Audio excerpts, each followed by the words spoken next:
રાજકોટ શહેરમાં પેડક રોડ ઉપર આવેલ અમીરત સોસાયટીમાં મનસુખભાઈ ડાભી તથા અલ્પેશભાઈ સાબરિયાને તારીખ 17ના રોજ સિવિલ હોસ્પિટલમાં દાખલ કરવામાં આવેલ, જ્યાં તેઓ મરણ ગયેલ હોય.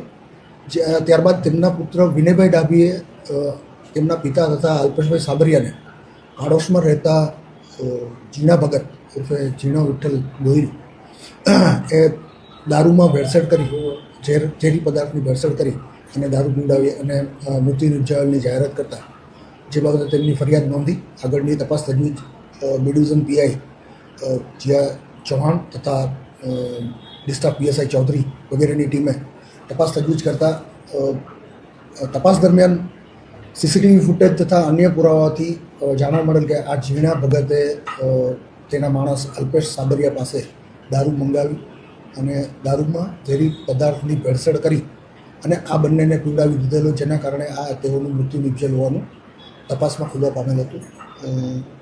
આ આરોપીના ઇન્ટ્રોગેશન દરમિયાન આરોપીએ પોલીસ તપાસમાં અડચણ નાખવા તેમજ પોલીસ ઉપર પ્રેશર લાવવા માટે થઈને આત્મહત્યાનો પ્રયાસ કરવાની કોશિશ કરેલ. હાલે આરોપીને સિવિલ હોસ્પિટલમાં દાખલ કરવામાં આવેલ છે.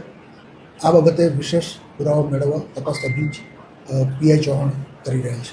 હત્યાનું કારણ શું? હત્યાનું કારણ એવું છે કે આ જીણા ભગત વરલી મટકાનો ધંધો કરતો હોય. પોલીસ રેડ કરવા આવેલ ત્યારે એકવાર આ મનસુખભાઈ મરણ જનાર મનસુખભાઈ ડાભીએ આ જીણા ભગતનું ઘર પોલીસને બતાવેલ હતું, જેનું બંદૂક રાખેલ તેમજ એનું મકાન પડાવી લેવાનો પણ જીણા ભગતનો ઈરાદો હોય, જે બાબતે પણ તે અવારનવાર આ મનસુખભાઈ ડાભીને પ્રેશર કરતા હોય. હાલે પ્રાથમિક તપાસમાં આ કારણ ખુલવા પામેલ છે. તેમ છતાં વિશેષ તપાસ આ બાબતે ચાલી રહી છે.